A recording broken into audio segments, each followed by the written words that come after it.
இந்த கடன் விஷயத்தை தான் பார்க்கணும். கடன்கிறது பார்த்தீங்கன்னா இன்றைக்கி வந்து எல்லோரும் வாங்க வேண்டியது இருக்குது.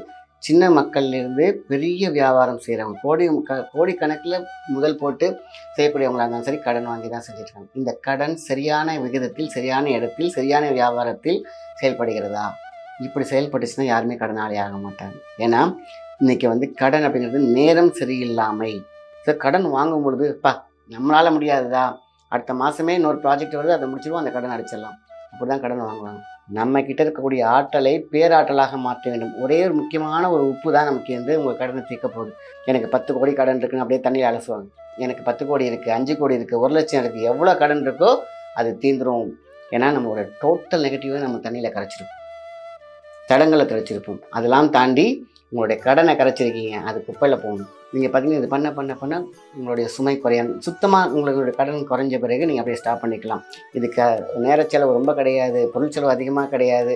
ஆக மொத்தத்தில் நம்மளுடைய சரணாகதியோடு நம்பிக்கையோடு செய்யும் பொழுது உங்களுடைய கடன் முற்றிலும் தீரும்.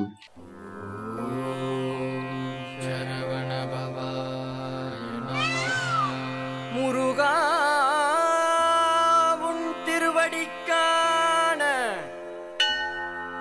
சித்தநாடினர்களுக்கு அன்பான வணக்கம். நான் உங்கள் மாயன் செந்தில்குமார். இன்றைக்கி நம்ம பார்க்கக்கூடிய பரிகாரம் ரொம்ப ரொம்ப முக்கியமான விஷயம், கடன். இந்த கடன் விஷயத்தை தான் பார்க்கணும். கடன்கிறது பார்த்தீங்கன்னா இன்றைக்கி வந்து எல்லோரும் வாங்க வேண்டியது இருக்குது. சின்ன மக்கள்லேருந்து பெரிய வியாபாரம் செய்கிறவங்க, கோடிக்கணக்கில் முதல் போட்டு செய்யக்கூடியவங்களாக இருந்தாலும் சரி கடன் வாங்கி தான் செஞ்சுருக்காங்க. இந்த கடன் சரியான விகிதத்தில், சரியான இடத்தில், சரியான வியாபாரத்தில் செயல்படுகிறதா? இப்படி செயல்பட்டுச்சுன்னா யாருமே கடனாளி ஆக மாட்டாங்க. ஏன்னா இன்றைக்கி வந்து கடன் அப்படிங்கிறது நேரம் சரியில்லாமை. இல்லைனா சொல்லுவாங்க, இப்போ நான் எல்லாம் பண்ணேன்ப்பா, ஏன்னா என் நேரம் தான் சரியில்லை, இல்லைனா கிரகம் சரியில்லை அப்படின்னு சொல்லிட்டு, இல்லைனா நான் வந்து உழைக்க தவறிவிட்டேன் அப்படிங்கிற ஒரு விஷயத்தை யாருமே ஒத்துக்க மாட்டாங்க. ஸோ உழைக்க மனம் வேண்டும், அப்போது கிரகத்தையுடைய குணம் வேண்டும். ஸோ பிளானட் ரொம்ப ரொம்ப முக்கியமான இருக்கும். 2வது உடல் ரீதியான சக்தி ரூபம். இந்த உடல் ரீதியான சக்தி ரூபம் வந்து பார்த்திங்கன்னா எண்ண அலைகள் பாசிட்டிவாக இருக்க வேண்டும். இதெல்லாம் இருந்தால் தான் ஒரு பிஸ்னஸ் பண்ண முடியும். ஏன்னா நம்ம அகமகிழ்ச்சியோடு சிரிச்சிட்டு இருந்தால் தான் நமக்கூட பார்ட்னர்ஸாக இருந்தாலும் நிம்மதியாக இருப்பாங்க, இல்லைன்னா பிரிஞ்சு போயிடுவாங்க, சண்டை வந்துடும். இது அண்ணன் தம்பியே இருக்கக்கூடிய பார்ட்னர்ஸாக இருந்தாலும் ஏன் பிஸ்னஸ்க்குள்ள அவங்களால உட்கார முடியல அப்படின்னா ஈகோலேருந்து ஈஸிகோ போகிறது அவங்களால முடியாது. ஸோ அங்கே என்ன ஆகும், திடீர்னு சுல்லுன்னு கோவம் வந்துருச்சு, இல்லை முன்னாடி மாரி அவங்க பாசமாக இல்லை, முன்னாடி மாதிரி அவங்க வந்து கேரிங்காக இல்லை, முன்னாடி மாதிரி அவங்க வந்து ஒரு பிஸ்னஸ் பண்ண முடியல, நான் தெளிவாக இல்லை. அவங்களே சொல்லுவாங்க சில பேர்லாம் வந்து, நான் தெளிவாகவே இல்லை சார், ஏன் இந்த தப்பு பண்ணேன்னு தெரியல, ரொம்ப அழகாக பக்காவாக பிளான் பண்ணுவேன் சார், ஏன்னா அந்த தப்பு செஞ்சுன்னு தெரியல, ஏதோ தெரியல, கண்ணை மறைச்சிருச்சு. இவ்வளோ வார்த்தைகள் அதில் இருக்குது. ஸோ இதெல்லாம் சேர்ந்து தான் ஒருத்தவங்களை கடன் ஆக்குது. ஸோ கடன் வாங்கும் பொழுது நம்மளால் முடியாததா, அடுத்த மாதமே இன்னொரு ப்ராஜெக்ட் வருது, அதை முடிச்சிடுவோம், அந்த கடன் அடிச்சிடலாம், அப்படி தான் கடன் வாங்குவாங்க. நம்மளால் முடியாததா, நம்மளுடைய இது செஞ்சுட்டா இது செஞ்சு முடிச்சிடுவோம், இது செஞ்சால் இந்த ப்ராஃபிட் வந்து இந்த கடனை கொடுத்துடலாம், இப்படி நினச்சி தான் வந்து யார் கடன் வாங்குவாங்க. கடன் அப்படிங்கிறது வந்து பார்த்திங்கன்னா எத்தனையோ பேர் வந்து 100ல் அதிகபட்சமாக ஒரு 20% பேர் தான் பார்த்தீங்கன்னாக்கா அவங்க தப்பிச்சு வந்தவங்களா இருப்பாங்க, இல்லைன்னா மாட்டிருப்பாங்க.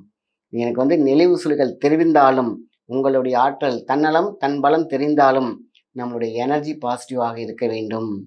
ஸோ அப்படி இருந்தால் மட்டும்தான் உழைப்பு வேண்டும், எனர்ஜி பாசிட்டிவாக இருக்க வேண்டும், நம்மளுடைய எண்ணம் எப்பொழுதுமே வெற்றியை நோக்கி போயிட்டு இருக்கும். இதெல்லாம் நம்ம வந்து என்ன சொல்லுவோம், உழைப்பு அப்படிங்கிற ஒரு வார்த்தை சொன்னோம் இல்லையா, அப்போ எதுக்கு அந்த பரிகாரம்னா உழைச்சாலே காசு வர முடியாது.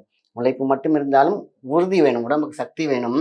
அந்த சக்தியில் புத்தியில் ஏதாவது கோளாறு இருந்துச்சுன்னா, ஒரு பிளாக்கேஜ் இருந்துச்சுன்னா, இந்த கிரக கோளாறு இருந்துச்சுனாக்கா சக்தி புஷ்ஷுன்னு காற்று விட்ட போனவே இழுத்துட்டு போயிடும். இன்ஜின் நல்லா இருந்தால் தானே ஒத்தனை பெட்டி இழுத்துட்டு ஓட முடியும். இன்ஜினுக்கு தெரியுமா எப்போ கோளாறு ஆகும்னு? தெரியாது. அதுமாரி தான் நம்மக்கிட்ட இருக்கக்கூடிய பிரச்சனைகளை 100% உழைப்புங்கிறது முக்கியம். நான் பரிகாரம் சொல்லும்போது தான் சொல்லுவேன், உழைப்பு ரொம்ப முக்கியம். தாங்கி விழும் பொழுதும் தாண்டி விழும் பொழுதும் நம்மக்கிட்ட ஏதாவது ஒரு எனர்ஜி இருக்குது, ஒரு பூஸ்ட் மாதிரி தான் பரிகாரங்கள். ஸோ இந்த எனர்ஜியை நான் எதுக்கு இவ்வளோ தெளிவாக நான் அதை சொல்லிட்டு இருக்கேன் அப்படின்னா, நம்ம கிட்ட இருக்கக்கூடிய ஆற்றலை பேராற்றலாக மாற்ற வேண்டும். ஒரே ஒரு முக்கியமான ஒரு உப்பு தான் நமக்கு வந்து உங்கள் கடனை தீர்க்க போகுது. சொல்லுவாங்க சார், கல்லுப்பை வந்து பார்த்தீங்கன்னாக்கா என்ன பண்ணுவாங்க, எவ்வளோ கடன் இருக்குதோ ஒரு தண்ணி வச்சுக்குவாங்க. இது இன்னொரு பேட்டர்ன் ஒன்று இருக்குது. கையில் வந்து என்ன பண்ணுவாங்க, கல்லுப்பை கையில் வச்சுக்கிட்டு எனக்கு 10 கோடி கடன் இருக்குன்னு அப்படியே தண்ணியில் அலசுவாங்க. எனக்கு இந்த எண்ணம் பார்க்க பார்த்தீங்களா, எண்ணம் வந்து கையில் வைப்ரேட், இந்த பெண்டுலம் டவுசிங்லாம் செய்கிறவங்களுக்கு ஈஸியாக புரியும். எனர்ஜி வந்து கை மூலியமாகவும் கண் மூலியமாக தான் உடம்புல இருக்கக்கூடிய இது பாஸ் ஆகும். அப்போ என்ன பண்ணுறோம், சின்ன கப்பு வச்சுக்கோங்க, கப்பில் தண்ணி இருக்கும், கல் உப்பு கையில் வச்சுக்கோங்க. அப்போ என்ன பண்ணணும், அந்த உங்களுக்கு கண்ணை மூடிட்டு இமேஜின் பண்ணுங்கள், ஜஸ்ட் அப்படியே தண்ணி அப்படியே அலசணும்ல, எனக்கு 10 கோடி கடன் இருக்குது, அது எனக்கு கரைஞ்சிடணும். ஜஸ்ட் கல் உப்புக்கு அவ்வளோ பெரிய சக்தி உண்டு. அதோட ஒரு மேஜிக் உப்பு ஒன்று இருக்குது, கருப்பு உப்பு. நாட்டு மருந்து கடையில் வாங்கிக்கோங்க, அதையும் சேர்த்துக்கோங்க. கல் உப்பு, கருப்பு உப்பு 2யும் கையில் எடுத்துக்கோங்க. இப்போ ஒரு பக்கெட்லேயோ கையை உள்ளே விடுங்க. இப்போ என்ன பண்ணுறீங்க, அலசுங்க அப்படியே சோப்பு உடைய அப்படி அந்த உப்பு கரையணும். அப்போது எனக்கு 10 கோடி இருக்குது, 5 கோடி இருக்குது, 1 லட்சம் இருக்குது, எவ்வளோ கடன் இருக்கோ அது தீந்துருச்சு அப்படிங்கிற மாதிரி ஒரு மனப்பக்கத்தில் பண்ணிட்டே வாங்க. இந்த உப்பு கரையிற மாதிரி உங்கள் கடன் கரைய தொடங்கும். சரி, இந்த உப்புக்கும் நான் என்னோட கடனுக்கு நான் வாங்கியிருக்கிறது என்ன சொல்லணும்னா, உழைச்சா தானே சார் காசு வந்தால் தானே சார் நான் அடைக்க முடியும். உங்களுக்கு முன்னாடி இருக்கக்கூடிய அந்த கரை திரை இருக்குது பார்த்தீங்களா, அதை உடைக்கக்கூடிய இந்த வைப் இருக்குது பார்த்தீங்களா, அதுதான் பிளாக் இருக்கும். இந்த கல் உப்பு அதை உடைக்கும். கல் உப்பு சாதாரண நினச்சிடாதீங்க, சாப்பாடு போகிற உப்புன்னு நினச்சிடாதீங்க. அது உங்களுடைய ஆற்றலை மேம்படுத்தும்.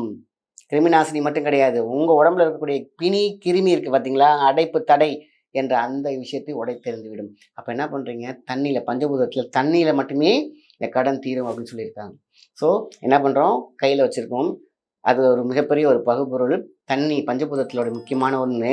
இப்போ உங்கள் எண்ணத்தில் தான் வாழ்க்கை இருக்குது. எண்ணம் நல்லா இருந்தால் நல்லா இருக்குன்னு சொல்லுவாங்க இல்லையா, எண்ணம் தான் இங்கே கருப்பாக்கி கிடைக்கு, பிளாக் ஆகிருக்கு. அப்போ என்ன பண்ணுறோம், ஃபஸ்ட்டு நம்ம மைண்டில் இருக்கக்கூடிய அந்த கேட்டை உடைக்கணும். அதான் நான் இந்த அந்த சரணாகதி வேணும், இதை செய்ய போகிறேன், என் கடன் தீரும். இந்த ஓப்பன் ஆகிடுச்சா ஆட்டோமேட்டிக்காக அடுத்ததுனாக்கும் உங்களுடைய வைப்பு.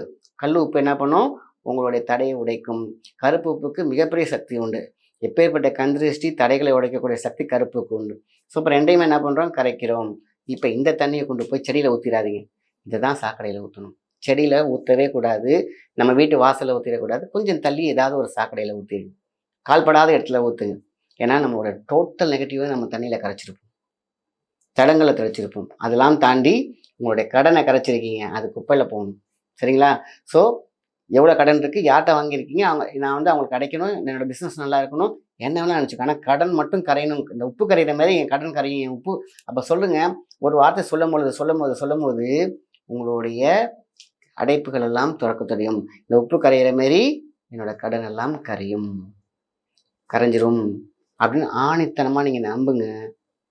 கண்டிப்பாக சீக்கிரமாக கடன்லேருந்து வெளியே வந்துடலாம். எப்பேற்பட்ட கடனாக இருந்தாலும் இது எப்பெல்லாம் செய்யலாம், இதுக்கு உகந்த நாள் அப்படின்னா ஞாயிற்றுக்கிழமை. ஓகேங்களா? நீங்கள் வீட்டில் தான் இருப்பீங்க, பொறுமையாக செய்யலாம்.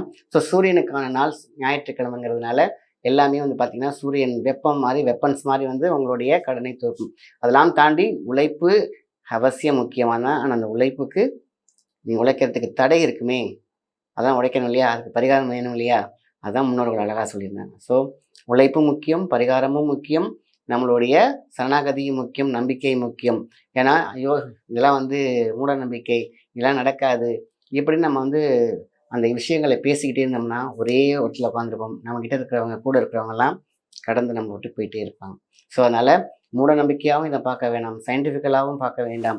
நம்ம வாழ்க்கையில் முன்னேறதுக்கான ஏதோ ஒரு அசிறுதி மாதிரி ஏதோ ஒருத்தவங்க மூலியமாக வாக்கு மூலமாக வாக்காக வருகிறது. இதில் ஏதாவது செலவு இருக்கா?